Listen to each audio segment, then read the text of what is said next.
Hi guys! Good afternoon! Ayan, tapos na po kaming nagpanoy-poy. Panoy-poy Beach is the best. Ayan po, napakaganda po. Ang linaw ng dagat, sobra. Ayan, packet na kami. Ang linis po dito. Ayan po. Wow! Matarik nga lang pero kaya naman ng mga bata. Ayan, actually, from dagat to taas is naglakad lang tong dalawa na tong chikiting na to. Hindi po sila nagpakarga, nag-uunhan pa. Ayan po, napakaganda po ng panoy-poy na yan.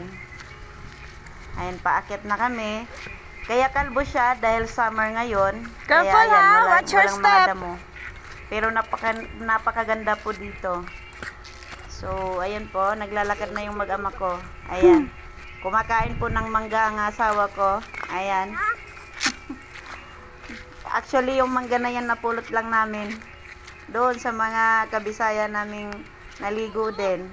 Careful. Iniwan na lang yung mangga. Oh, careful, Georgina. Watch your fresh step. pa naman. Kaya yun, inuwi namin, sayang. O, diba? Nakapamasura pa. Ayun.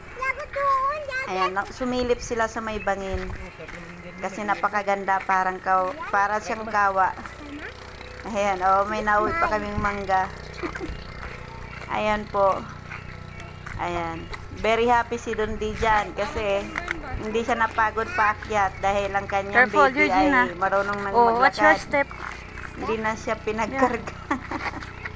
Nang nakaraan kasi mga 2 years ago talagang pagod na pagod kami dahil palitan kaming nagkarga dito sa bata na to. Pero ngayon, ayan, sulit. Kasi marunong siya maglakad. Actually, tinatakbo-takbo niya lang yan. Naligaw pa nga dahil inunahan nga kami. Ayan po. Napakaganda po dito. Ayan po, napakaganda talaga. Sobrang nakakatanggal ng stress, pagod. Lahat ng pagod mo sa buong taon pwede mong ilabas dito pag naligo Uy, reklamo ka. hoy ha. Napakalinis. At ang bayad dito ay free. Actually, it's free. May entrance lang doon sa may bungad, 10 pesos per head. And then pag nag-park ka, 20 pesos lang. O di ba, abot kaya para sa mga mahihirap. So, ayan po. Napakaganda. Sana makabalik pa kami dito.